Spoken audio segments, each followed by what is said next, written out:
Welcome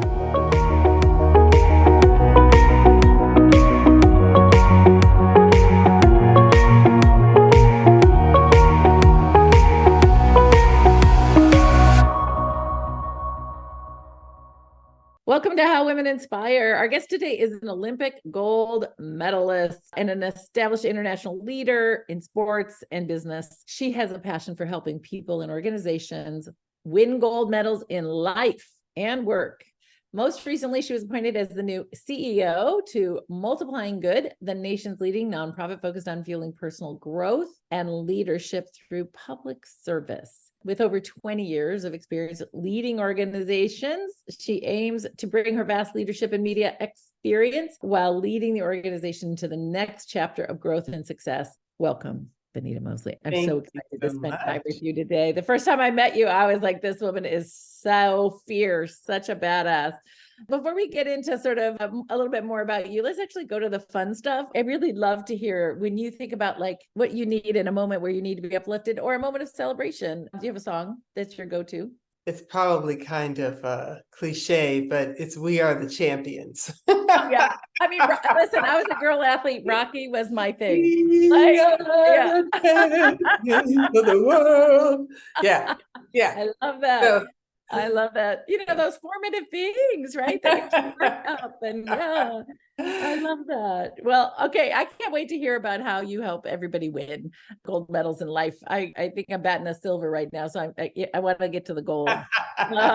Okay. I know everybody would love to hear about how did you get into it as a kid? Was there somebody in your family that was like pushing you in sports or how did that even come about? Well, I have two parents. Well, both my parents are deceased now, God bless them, but amazing people born pre-civil rights. They were born during the Great Depression and before and Jim Crow and all that kind of stuff, but somehow managed themselves to rise above it all, not have a chip on their shoulder, get advanced degrees and become major community leaders and educators and administrators. And so you had a good foundation. Had a great foundation. Yeah. My mom helped to desegregate the public school system in the county in which I live now and grew up. And so there's a school named after her on a street is named after me.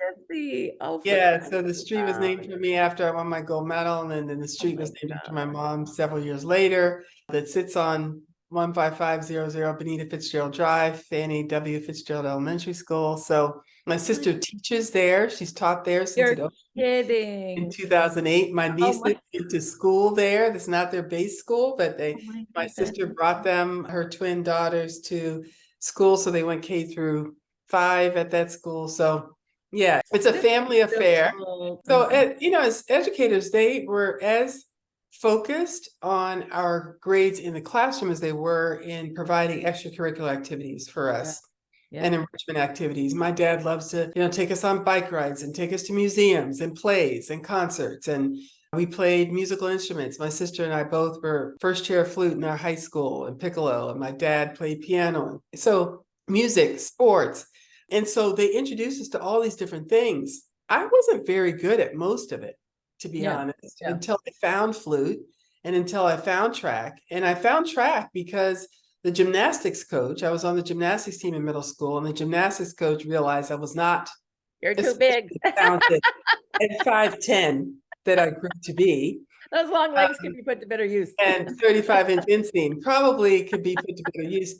And she was also the track coach. Her name is Gwen Washington. She was my middle school PE teacher. And she said, I see you beat all the boys in PE class, and I want you to come up for my track team. And the rest is history. There we go. Oh, that's fantastic to hear. I mean, it sounds like so many magical gifts all along the way. You're truly blessed. How does that translate then to you as a leader and a CEO? You mentioned earlier that I talked about my personal mission is to help people and organizations win gold medals in life and business. I feel like my gold medal is the gift that keeps on giving. And I just want to pay that gift forward to as many people as I can. And so even though I have an industrial engineering degree, I've worked in the for-profit side as an engineer and more recently for a startup called League Apps. most of my career has been working for not-for-profit organizations and or leading them. And I feel like I resonate with the mission of these organizations and want to use my skills and my gifts to help propel those organizations forward and the people in them. So that's how I try to do that. I think I've been blessed with the gift of leadership and the ability just from a building strategy and executing strategy well, and identifying those initiatives within an organization that really propel the mission forward. And so that's what I'm doing now at Multiplying Good as the new CEO. I've been there just under 2 months. So your mission at Multiplying Good, maybe how does that get into play operationally? Yeah, the mission is to cultivate greatness through service to others. And we were founded over 50 years ago by Jackie Kennedy Onassis, a guy named Sam Beard, a guy named Senator Robert Taft Jr. And they wanted to be the Nobel Prize for public service in America. It was kind of their idea that service can bridge so many cultural and racial political divides. It was in a similar situation as we are today, where there is a lot of divisiveness. And they thought by celebrating service and the good work that people are doing nationally and locally, that was a way to bring people together and put good back into the narrative. And so we really do three things. We connect local and national leaders to create this mega force for good.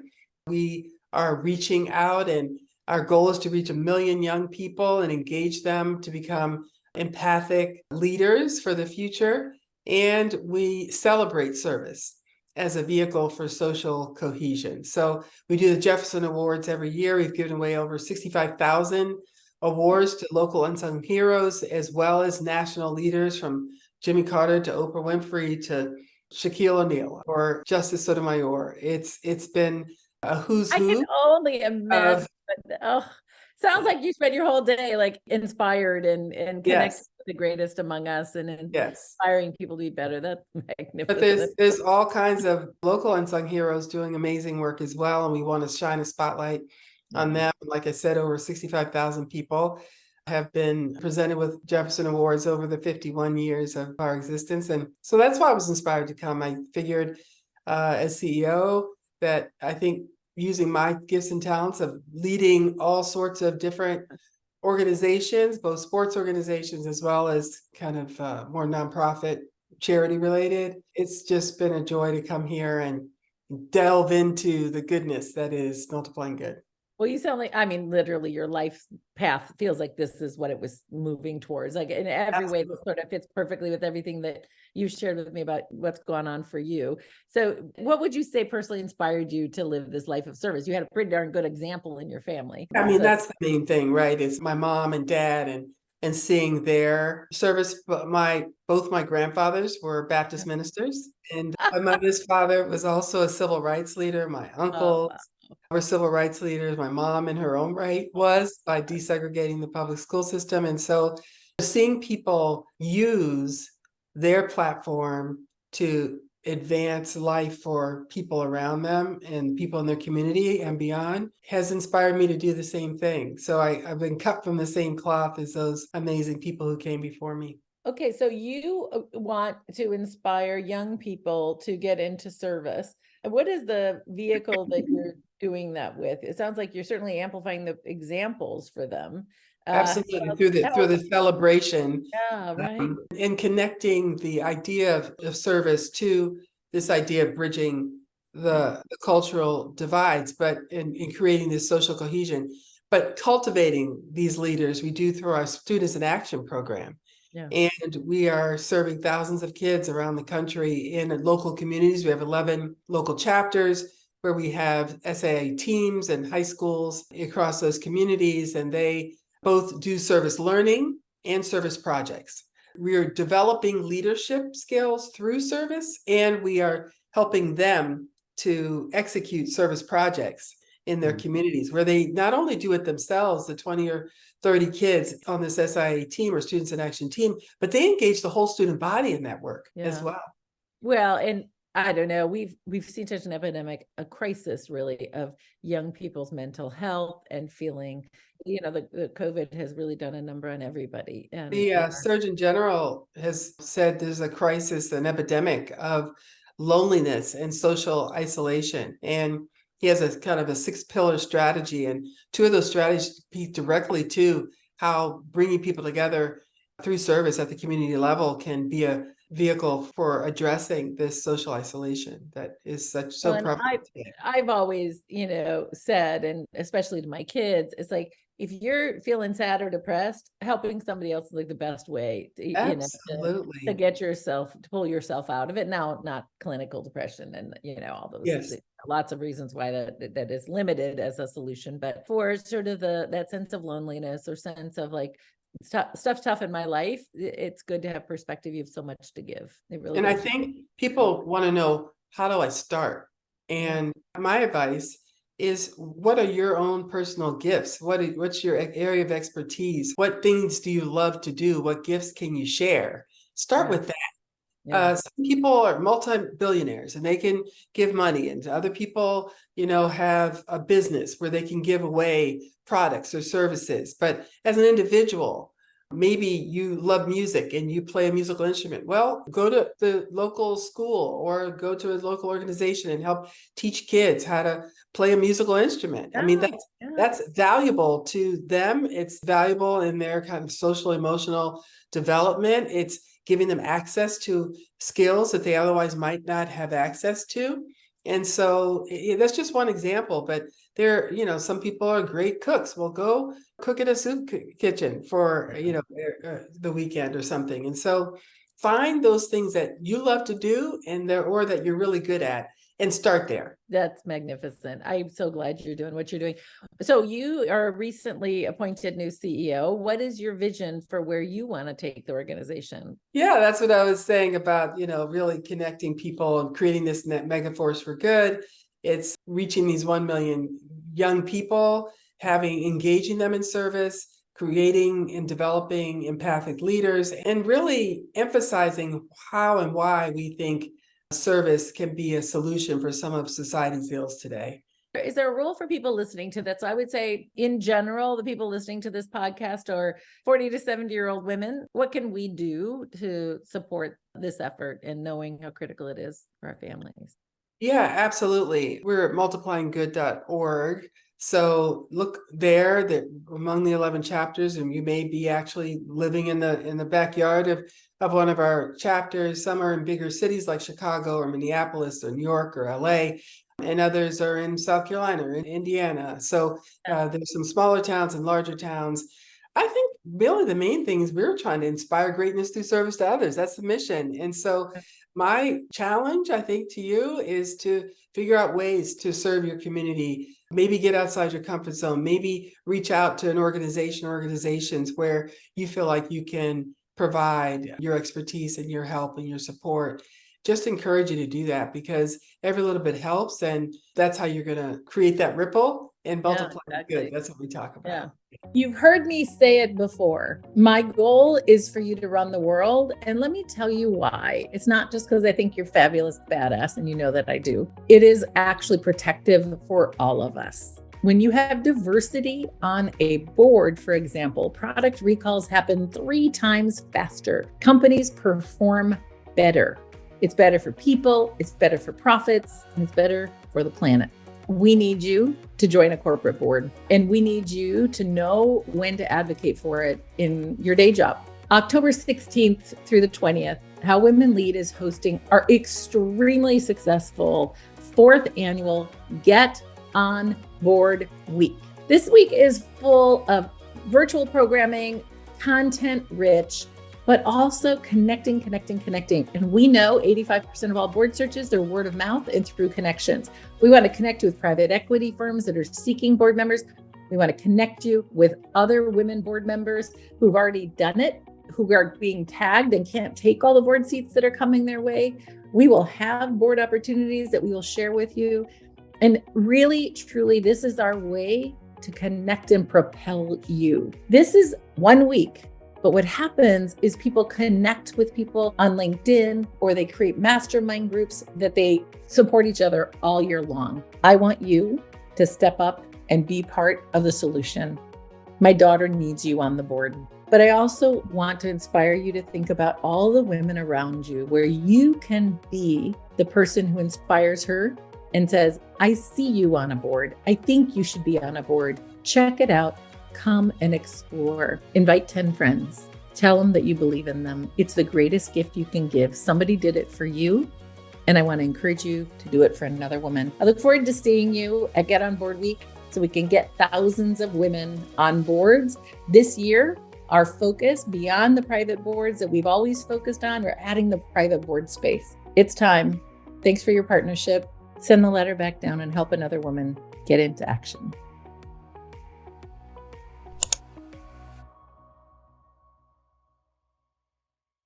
So how has winning the gold medal really set the foundation for this and impacted your life? Clearly, your parents were social justice leaders, amazing educators and parents. Did they know they were going to have a gold medalist in there? Oh, they Add to had their no list? idea. They had no idea. I mean, I guess it became apparent towards the end of high school. I was, top 5 in the country in my respective events. And so they got a clue that got a scholarship offers from 70 different major universities. And so they got a clue that something was brewing here. And I made my first Olympic team at 18 years old. So it came together pretty quickly. And I just remember their faces as I was going around the first turn to get to my parents in the Olympic Stadium in Los Angeles in the Coliseum. Oh my God.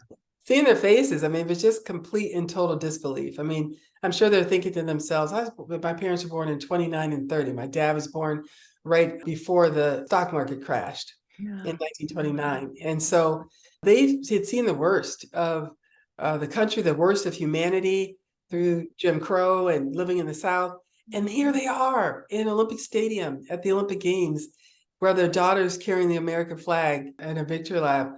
They were just minds completely blown. And so I feel like I said this earlier, every aspect of my life has been impacted by winning a gold medal, and in a positive way. Every job I've ever had somehow connects back to someone who knew me because, right? Or someone I knew because of another avenue through the Olympics. I met my husband because two Olympic friends of mine were connected, and they were both connected to him, and we ended up being in the same town at the same time and hung out, have 2 beautiful children thanks to meeting my husband.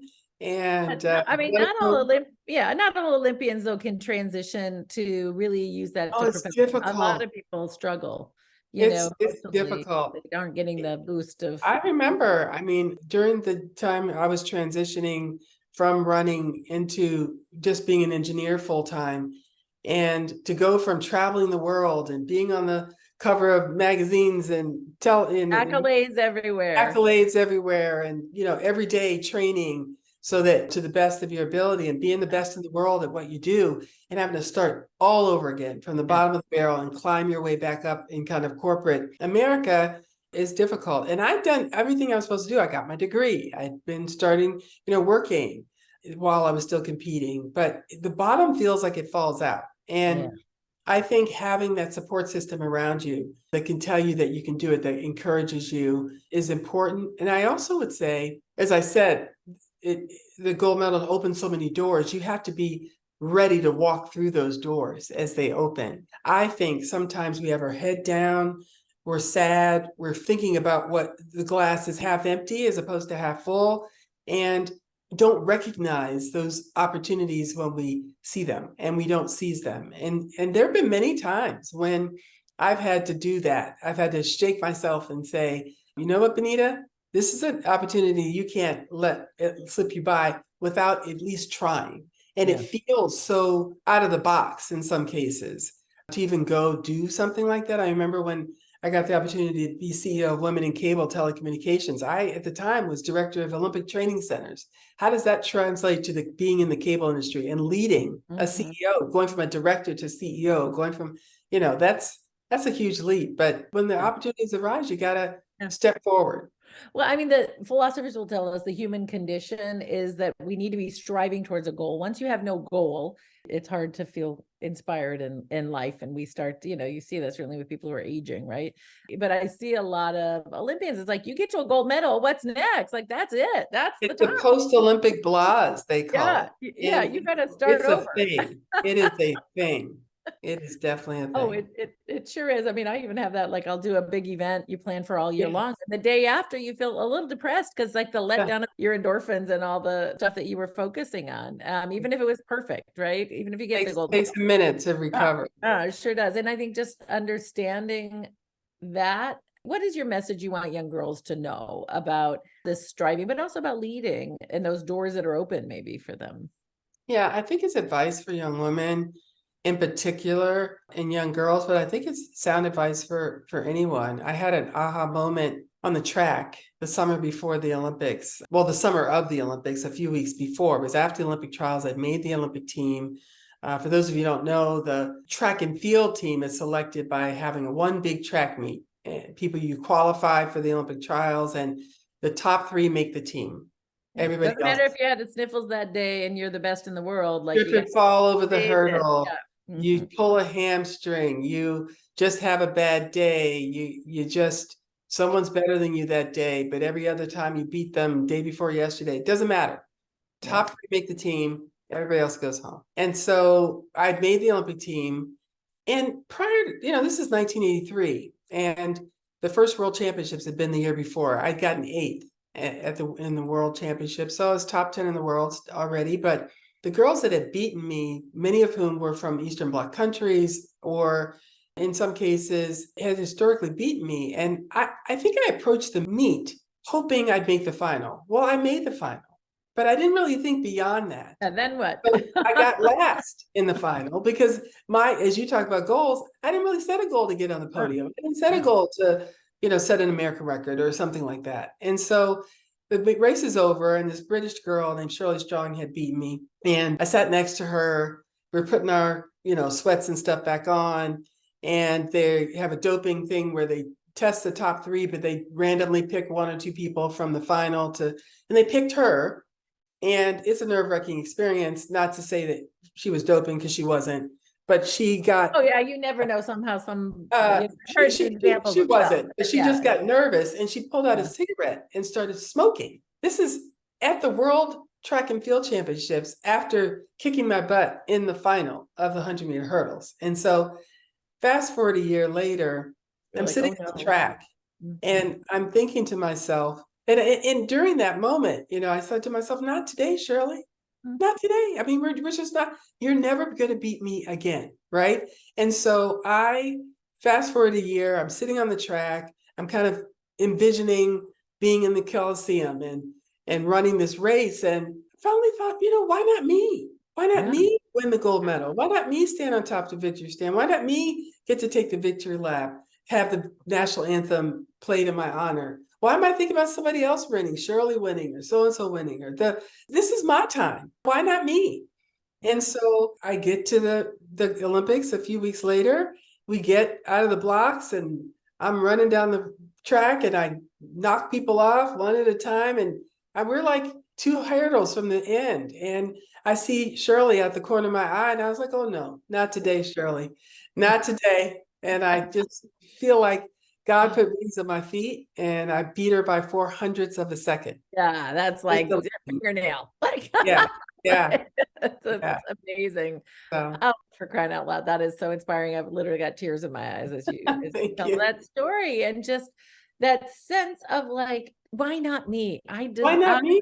Be there. I'm actually writing a book entitled "Why Not Me." Oh, fantastic! And it'll be out in the spring. And every girl needs to read that, and every woman. Like, I think all of us, get to moments where we feel like a little plateauy. Yes. We feel like 7th place or whatever the lowest place. And we just settle right there. You know what? I'm top 10 in the world. That's good. And you see these other things out there, and you think, well, maybe that's not for me. Oh, that's her thing, or that maybe I shouldn't try. That whole imposter syndrome, right? And this is the antidote to that. Just ask yourself, why not me? Yeah. And you can get caught up in like, well, but I don't have this, or I didn't have this, or I have some physical thing, whatever it is. We can come up with Yes. all kinds of easy reasons why Excuses. not Yes. you. But you're Yes. not smoking cigarettes. You can control that, right? There Yeah. are a lot of things you can control, and that discipline and hard work. I mean, you are absolutely extraordinary. Not only all of that, but then you're like, no, I'm actually going to make sure I shine a light on people who are making this, caring for their communities. And Yes. part of, as if you're an athlete, you've got a little bit of the like the hope of the US and Yeah. America, Yeah. Yeah. right? And even though sometimes I feel like pretty negative about how things are going, but to me, like your story, your message to all of us is what is that American promise that we haven't yet seen in Yes. most cases, but yours is an example. You are, I mean, I know I don't need to tell you this, but you're the American dream, right? Thank you. I feel like I am. I Yeah, do you're feel like I so am. close to the history, you're with your parents, like so close to the history of like no opportunity, Yeah. cutting off the wings off your feet, to like you really leading the country now and showing us all how to make a country where love and service and caring for other people makes us all better. I'm just so honored to know you, Benita, and to call you a friend and to cheerlead you and support your leadership. And I hope everybody who hears this today checks out Multiplying Good and figure out, is there a way you can play a role? Send them $100, something. Be part of Multiplying Good, because you will feel better. And the kids that are coming up after us that have had such a horrific experience, both in COVID, but Oh, also yeah. I feel I've spent my entire life trying to make the world a better place, working in social sector leadership. And I still feel like we're not leaving the world to our kids the way we wanted it to be. Right. So I think a lot of people I meet feel that way, especially with the erosion of women's rights and stuff. But thank you for giving us, just even for giving us a place where we can all multiply good, Thank you. which is the antidote to so much for us. Yeah. Thank you. Thanks, Julie. Thank you. All Got right, it. everyone. Let's all multiply the good in the world. Thank you. Have a wonderful day, everyone.